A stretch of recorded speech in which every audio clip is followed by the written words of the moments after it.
Hello everyone, Danny here today with my son Justin to talk to you about the book, The Novice. But before we get started, if you are like me and my son here and you love audiobooks, however, you're not like me in that you don't have a lot of time to spend listening to a book only to discover that the book sucks. It wasn't what you thought it was supposed to be. You can't listen to it around your kids or you're embarrassed to have other people hear you listening to a book like that. Whatever.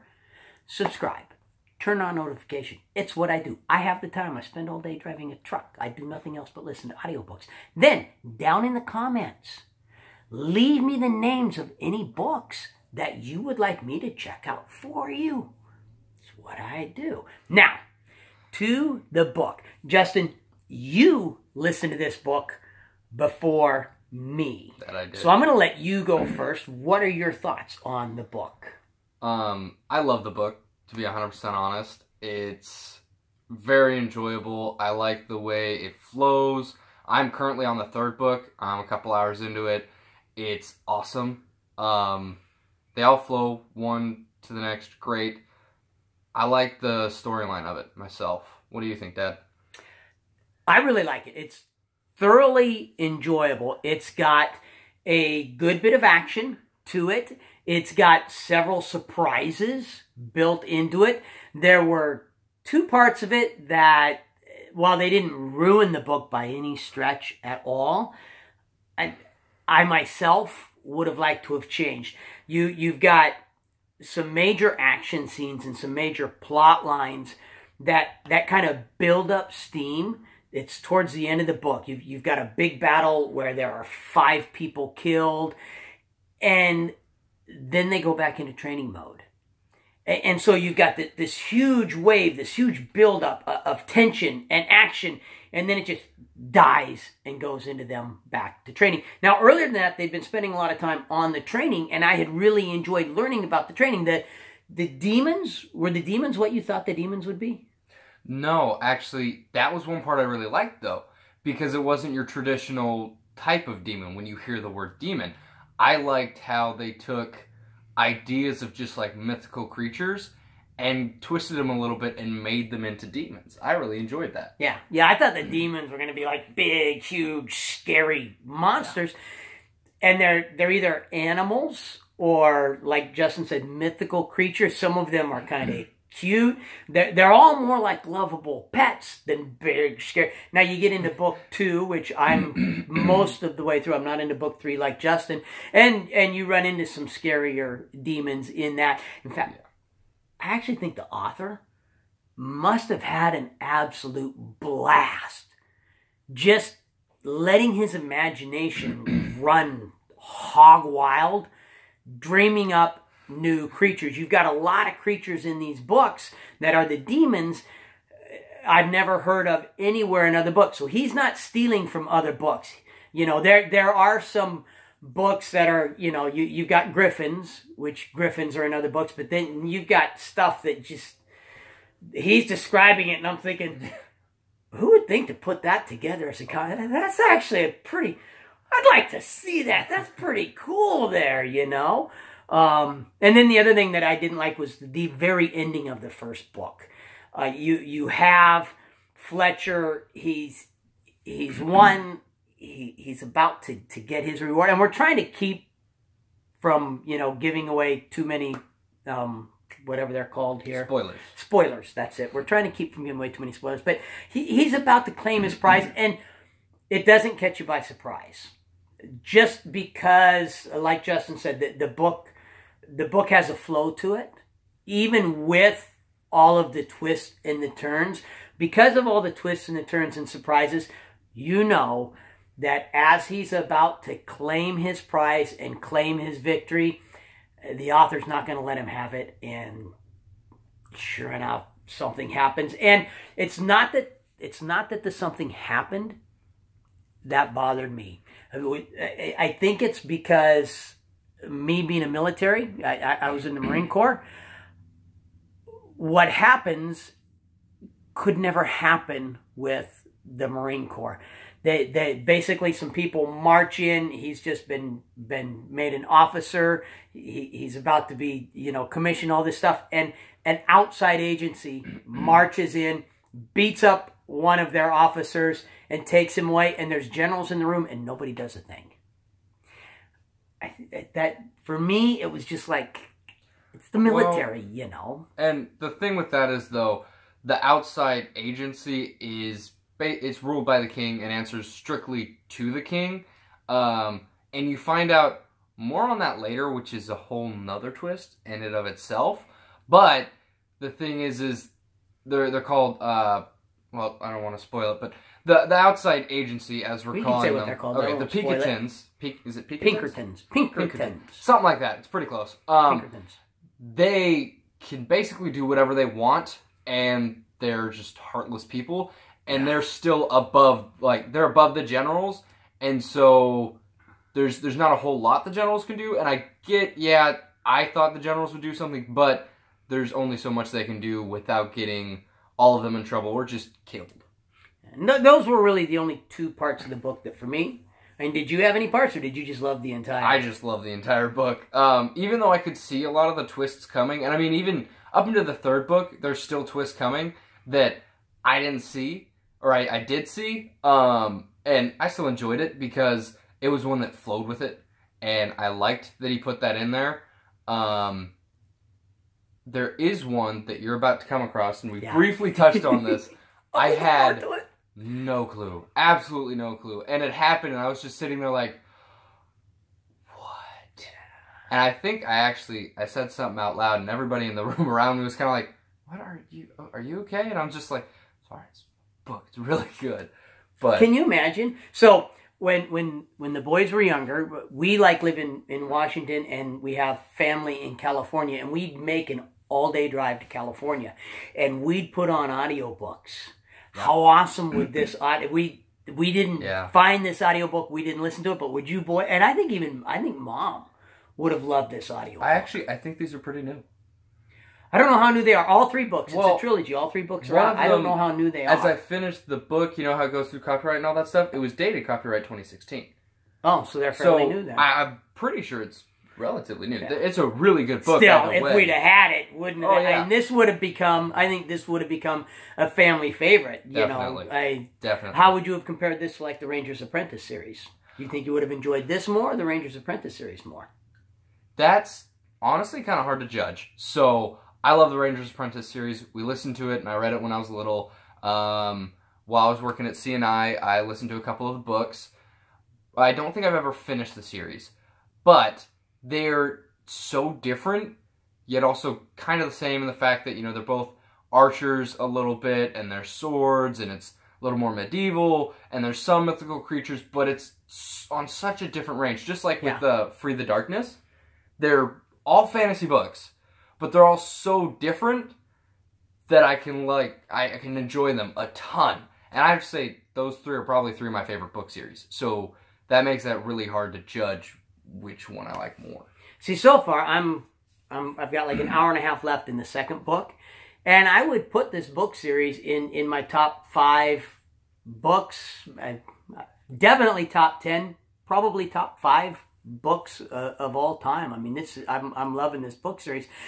It's different too because the majority of the focus so far has really dealt with a lot of what America's kind of going through right now.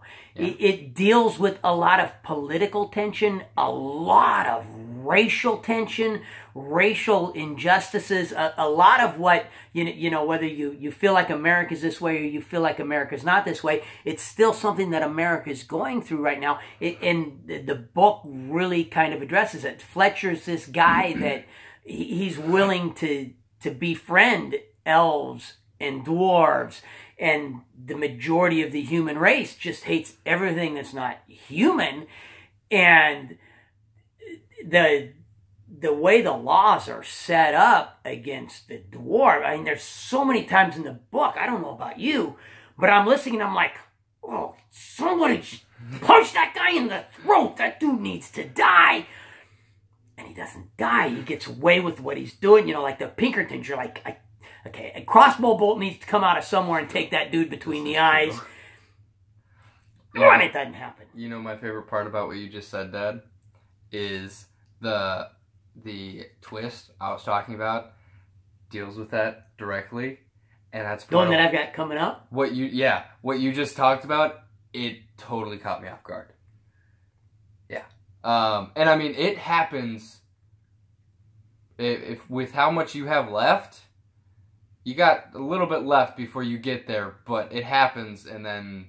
I can't say it because I'll spoil it. Don't spoil it. And we're going to do another video when I finish book 2, and then I'll do book 3, and we'll do another video with book 3. So you're going to have to see his ugly mug at least 2 more. Hey, but they look at yours in every video. They do. So they're very brave, courageous people. I know. Yes, they are. Yeah. If we had Jonah here, they'd be happy to watch all your videos. Yeah, no you should get kidding. him in a couple though. Then your subscribers will jump up. They have stats on here where you can go in and you can see like what your percentage is of, and like the majority of people who watch my videos are age like 30 to 50, and it's like 60% male to 40% female. We had Jonah on here, it'd be like 90% female to 10% male, and the age group would probably drop dramatically. He's just the photogenic one. So he got his looks from me. Which is why he doesn't have any left. Which is why I don't have any left. And why my wife still has hers. Because he took them from me. So that's why I look the way I do. And I didn't have any left to give to Justin, so... Sad for me. Sad for him. That's right. Yeah. I got the charm. So. Did you have anything else you wanted to add about the book? About the book? Yes, this is actually supposed to be a video about a book here. There's just so much. And like how you said, some of them, the demons, back to the demons, how you said he gets so creative. You haven't even seen like the most creative ones. Like, I'm sure I've got a bunch more. I mean, the third book's Battle Mage. I didn't even look at the publisher summary to see what it's about. And so that actually, looking at the books, it kind of gave me a hint as to what was going to happen towards the end of the first book, based off the name of the second one. Which, if you do listen to them, don't look up the names unless you want to know, because you will. But as I was saying, what was I saying? The demons, right? Yeah, you were talking about demons. Yeah. There's one in, I believe it's the first book when, is it the first or the second? It's the first book. So they go through the very first lesson, going into the ether, right? Right. And the demon that comes back out, you learn a lot more about that in the third book, and that one is just terrifying. Like, it's mainly the way Fletcher finds out the fact. The first book, you've got the majority of them are cutesy, cuddly. You want them for a pet. You really do. The Shrike was one that was not that way. And then when you get in the second book, you see a few more that are like, okay, that one's not cute. There's even some that are good on our side that you're like, oh, I'd hate to have that. The one that... Zacharias has. Yeah, that one's... What is that one called? I can't remember. But we're getting onto it off topic. Yes, we need to talk about with... What did you think of the narrator? I love the narrator. That was honestly... I love books when they have a good narrator. And like there was one book you had downloaded while I was still working at CNI, and I used to listen to books while I worked there because it was just filing. But I started listening to it. The description sounded awesome. I got about 5 minutes into it. And he's talking about this battle scene on a ship, and things are blowing up, and every word is just... And then he went... It's just complete monotone, and it ruined the book. This narrator has different voices for all the characters. He has different accents for all the characters. And you can hear the change in everything, and based off the attitude of like where they're at. And I think it's awesome. He does a great job. He's not a narrator that I recognize. What do you mean? Like when you've from another? Well, you'll listen to a book and you go like, I recognize that narrator from other books. Oh yeah, I haven't heard. And he has a very distinctive voice. His voice is very gravelly, and it really fits the book well. What's surprising to me is as gravelly and deep as his voice is, you're still able, when he does his voices, you're still able to differentiate the girls from the boys. There's a scene in the second book where a character speaks, and based on what's going on, you're picturing a male, but then you hear the voice, and my thought was, well, that sounds like a girl's voice, and then it turns out to be a girl. Yeah. I was like, okay, so, yeah, great narrator. Love the narrator. Like we said, this would have been a book that when the kids were younger, we'd have listened to it on road trips. They'd have loved it. I think my wife would have loved it. There is nothing in any of the books that I've heard so far that is remotely inappropriate. The battle scenes are awesome, but they're not so freaky and scary that they give any kids... I would have listened to this with my boys no matter what age they were. Yeah, and on that note, so far I'm relatively deep into the third book. There's like one scene, and it's not bad at all. It's just the only one that might be like a little, but it's nothing bad. It's just like basically two people flirting in a lake. That's it, and everybody has clothes on, all that stuff, so that's fine. And the battle scenes, they get a little bit more gruesome as you go. That's kind of to be expected with what they end up facing. I mean, they go from facing other students and then, like, you know, some soldiers to orcs to shrikes to wyverns. We'll save it for when we get to this. Just a bunch of other stuff. And so it gets a little bit more violent, but not scary. Maybe if it was a movie and you didn't like this would be stuff. one that actually I would love this to be a movie. With old CGI, I think the movie would have sucked. Yeah. Because you wouldn't be able to make the demons look right. But with CGI, as good as CGI is nowadays, this would make an amazing movie. I mean, absolutely. Provided they didn't Hollywood it up and make it just all about the action scenes.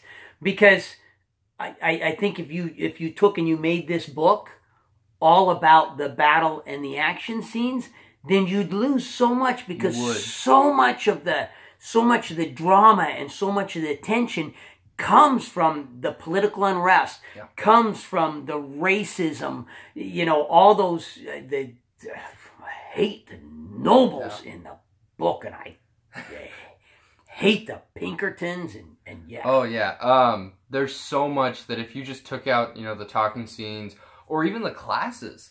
Classes are important too, because you learn facts in those that you need to know for later ones. And like they have a demonology class, and it teaches a ton, and as it goes through the book, they could easily do, say it was a movie, they could do small flashbacks to different parts of the class and show they learned this, and now they can apply that to the situation they're in to survive. Yeah. And that happens more so second, third book. I was going to say, first book that didn't come in, but second book, there's definitely, I mean, I've already had some of that happen with where I'm at in the second book. So, anything else? Not unless you got something. No? All right. All right. So, if you like this video, please hit the like button. If you like my channel, subscribe. Turn on notification. Any questions, comments, feedback, anything like that. If you'd like me to do more videos with his ugly mug, put it in the comments. Let me know. But most importantly, and I think Justin will agree with me on this. No matter what else you do today, make sure that today you listen to one really good audiobook. And we both highly recommend The Novice. Definitely.